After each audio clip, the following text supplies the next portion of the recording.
Chaque fois qu'on clique, qu'on fait défiler une page, qu'on reçoit une notification, on interagit avec du design numérique. Ça façonne nos vies, très souvent sans même qu'on s'en aperçoive. Mais alors, quel est notre rôle, notre part de responsabilité là-dedans? C'est la grande question qu'on va explorer ensemble. Et la première chose à bien comprendre, c'est ça. On est tous, absolument tous, des consommateurs de design. Ça peut sembler évident, mais quand on y pense, en ouvrant une application, on n'est pas juste un utilisateur passif. Pas du tout. On consomme des choix, des décisions de design qui ont été prises pour nous, et bien souvent, sans nous consulter. Ce phénomène porte un nom un peu savant, l'enchevêtrement homme-technologie. En clair, c'est le fait que nos vies et la technologie sont de plus en plus, entremêlées, indissociables. Et attention, on ne parle pas juste de gadgets. Plus cette fusion avance, plus les questions éthiques et sociales deviennent impossibles à ignorer. Alors, concrètement, cet enchevêtrement, ça ressemble à quoi? Souvent à une adoption quasi immédiate. On télécharge une appli, on clique, on l'utilise sans vraiment se poser de questions.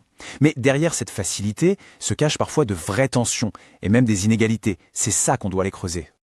Mais heureusement, le design peut aussi être une force incroyablement positive. Voyons tout de suite un premier exemple où une solution de design créative a réussi à construire de la confiance là où, justement, ce n'était pas gagné d'avance. On part à Singapour pendant la crise du Covid avec leur application Trace Together. L'objectif était clair, il fallait que le plus de monde possible l'installe. Le gros problème, c'était la méfiance du public et le risque que certains fraudaient avec de fausses captures d'écran. La solution, aussi surprenante soit-elle, une petite loutre animée. Et c'est là que c'est génial.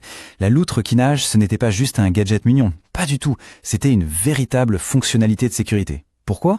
Parce qu'une animation, c'est bien plus compliqué à falsifier qu'une simple image. Résultat, ça a rassuré tout le monde sur l'authenticité des certificats, ça a blindé le système et ça a bâti la confiance nécessaire pour que ça marche.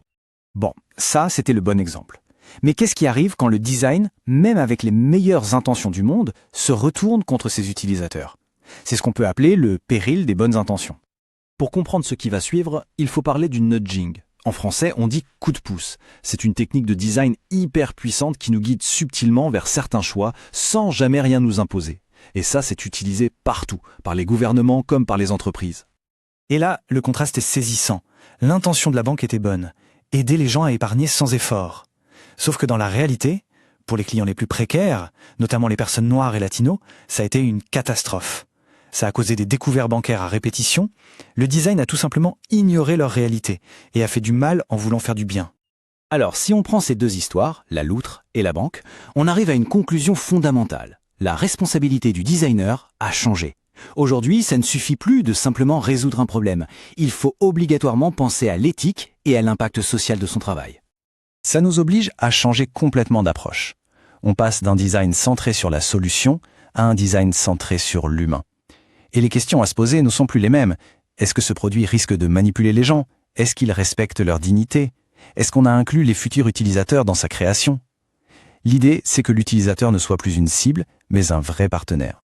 Cette citation, elle est vraiment puissante, parce qu'elle dit vrai. Créer des produits et des systèmes qui sont vraiment équitables, ce n'est pas confortable. Ça nous force à remettre en question nos propres préjugés, nos habitudes, et même les systèmes qui nous avantagent sans qu'on s'en rende compte. Le changement de mentalité est donc clair. Il faut arrêter de faire du design réactif, c'est-à-dire qui se contente de réparer les dégâts une fois qu'ils sont là. Le but, c'est un design transformateur, un design qui intègre l'équité dès la première seconde. La mission, ce n'est plus de réparer, c'est de transformer. Au final, tout ça nous amène à une question fondamentale, une question de pouvoir, d'équité et de responsabilité. Si c'est le design qui façonne notre monde, alors qui a le droit de façonner le design? C'est sur cette interrogation qu'on va se quitter. Merci de votre attention.